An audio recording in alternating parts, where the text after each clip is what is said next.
Um bom dia para você, para sua casa, para sua família e para todos aqueles que te rodeiam. Mais uma manhã nós estamos aqui para glorificar e exaltar o nome do Senhor, aprender um pouquinho mais daquilo que Deus quer, daquilo que Deus tem, e tudo aquilo que Ele nos orienta é para o nosso crescimento. Nessa manhã, o Senhor, Ele vai nos ensinar que nós somos aquilo que nós falamos. As palavras que saem dos nossos lábios, elas têm poder. Poder de dar a vida e poder de tirar a vida das pessoas, mas a nossa também. Então nós precisamos tomar muito cuidado com tudo aquilo que a gente fala. Os nossos atos, as nossas ações são poderosos. E o Senhor vai ensinar isso para mim e para você aqui no livro de Atos, no capítulo 5. Nós vamos ler o primeiro versículo e vamos meditar sobre ele. O primeiro versículo vai dizer assim: havia um homem chamado Ananias, com propriedades. Reteve uma parte e levou o restante do dinheiro aos pés do apóstolo, afirmando que era o preço total. A esposa dele tinha concordado com essa mentira. Mas Pedro perguntou: Ananias, Satanás encheu seu coração. Por que você permitiu? Quando você afirmou que este era o preço total, estava mentindo ao Espírito Santo. Entenda que aqui é o início da história. Ela é uma história longa e um fim triste. Ananias era casado com Safira e os dois tinham muitas propriedades. Naquela época tinha-se o mesmo costume que temos hoje, do dízimo. E ali eles levaram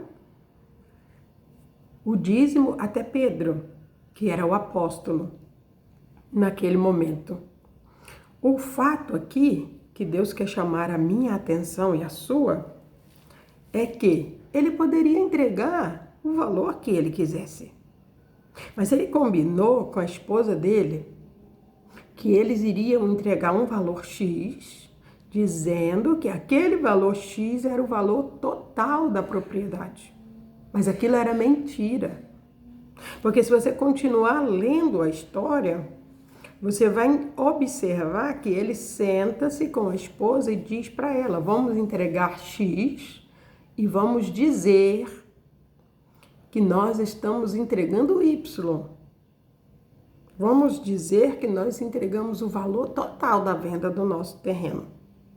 Aquilo era uma mentira a qual os dois estavam combinando a fazer. Mas quando ele chega, quando primeiro Ananias, porque o homem é o cabeça, Deus deu a autoridade, o poder e o sacerdócio para ele. E foi ele que disse para a esposa que era para que eles mentissem. Então, o homem foi o primeiro a se apresentar diante do apóstolo Pedro. Quando ele se apresentou diante do apóstolo Pedro, dizendo que estava entregando Y e que tinha vendido a propriedade por Y. Aí Pedro, cheio do Espírito Santo, disse para ele: Satanás encheu seu coração. Por que você permitiu? Porque o que eu permito vai acontecer na minha vida. Mas o que eu não permito não vai acontecer. E naquele momento que Pedro falou com Ananias, ele caiu morto no chão, por causa da mentira a qual ele estava tentando levar até o homem de Deus. E aí Pedro diz para os jovens: levem o corpo dele e já sepultem. Não era nem para falar nada para ninguém. E assim foi feito. E um tempo após, vem a esposa dele, a Safira, entregar o valor Y vendido do terreno. E Pedro pergunta para ela: este foi o valor que foi vendido o terreno? E ela diz: sim. E aí Pedro diz para ela: olhe para a sua direita. Tá vendo aqueles jovens? Acabaram de enterrar, acabaram de sepultar o seu marido, que também veio com a mesma mentira. E agora eles vão sepultar você. E quando o apóstolo Pedro acabou de falar, Safira caiu morta. O que Deus quer ensinar para mim e para você nesta manhã? Os nossos atos e as nossas ações, junto com as nossas palavras, têm o poder da vida ou o poder da morte. Nós precisamos tomar muito cuidado com o que nós estamos dizendo, porque isso traz a vida e a morte para os outros, mas também para mim.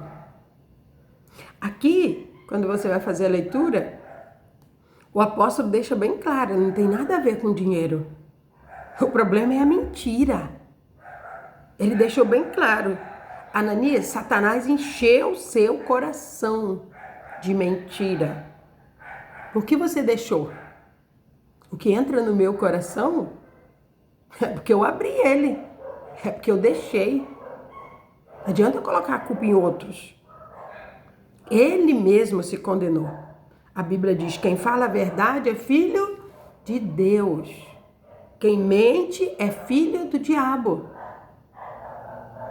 Esses milagres, os fatos, os milagres que aconteciam na antiguidade, eles continuam acontecendo. Muitas vezes a morte das pessoas não é uma morte física, ela é uma morte espiritual, assim como aconteceu com Adão e Eva. Eles morreram para a inocência, morreram para o paraíso. E nós muitas vezes achamos que a morte é só o sepultamento.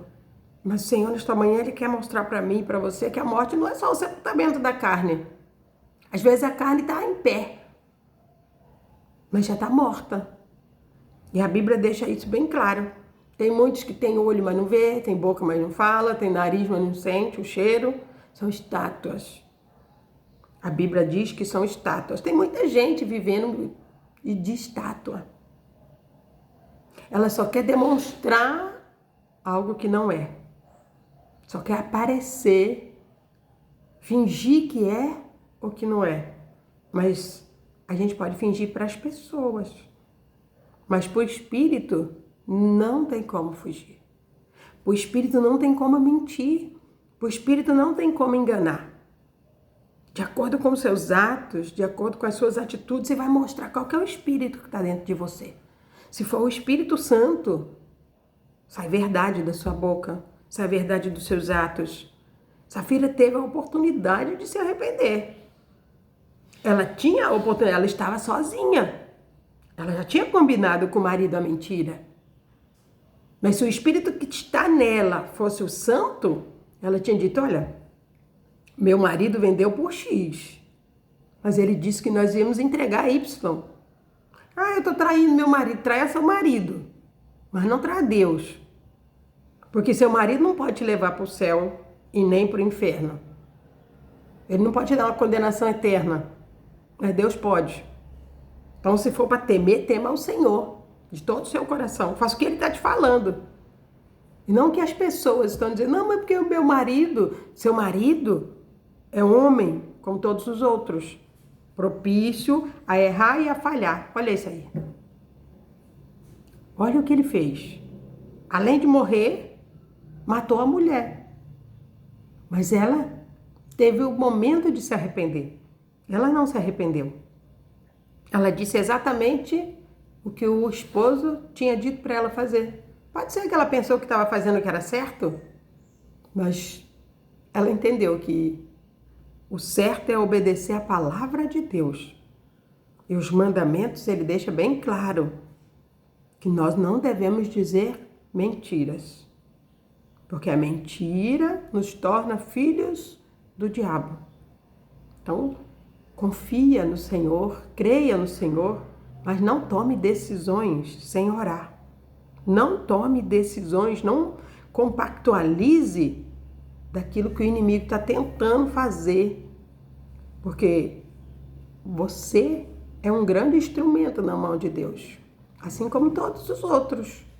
Mas na mão do diabo você também pode ser um grande instrumento para destruir lares, famílias. E nós devemos pensar, repensar em todos os nossos atos e todas as nossas ações. Então não entre em nenhum negócio antes de Deus confirmar. Ainda que seja uma pessoa muito próxima, o Senhor está dizendo, nunca compactualize com a mentira. Não diga que o que está errado é certo. E também não diga que o que está certo está errado. Então o Senhor quer que nós refletemos acerca disso. Porque os mesmos milagres que aconteciam antes, acontecem agora. Eu creio. Muitas vezes não como acontecia. Porque a gente via esses fatos acontecendo. Né? Homem, mulher morrendo por tentar enganar o espírito. Muitas outras coisas aconteciam que deixavam todos com a mente embaraçada. Acontece tudo isso ainda hoje. Mas hoje acontece muito mais no espírito do que na visão. Então não tente mostrar algo que você não é. Não tente enganar o espírito, porque ele sabe de todas as coisas. Pense nisso. Essa é a reflexão que Deus tem para nós nessa manhã. Senhor, nosso Deus e nosso Pai, Tu és santo, digno de honra, de glória, de louvor e de toda a adoração, Pai. Queremos agradecer ao Senhor por mais esse dia, pela nossa vida, pela saúde, pela oportunidade, Deus, que o Senhor nos dá todos os dias de nos arrepender. Pedimos ao Senhor, perdoa-nos, Pai. Perdoa os nossos erros, nossas falhas, nossos momentos de fraqueza, que são muitos. Nós reconhecemos, mas nós declaramos ao Senhor que somos falhos e precisamos de força. A força que nós precisamos não está em nós, ela está no Senhor. Então nos ajuda, Pai. Nos perdoa, nos purifica e nos conduza, Pai, ao temor do Senhor. Que o Senhor possa nos ajudar, nos guiar e nos guardar. Não só hoje, Pai, mas todos os dias, no nome de Jesus. Amém? Que Deus te abençoe, em nome de Jesus Cristo.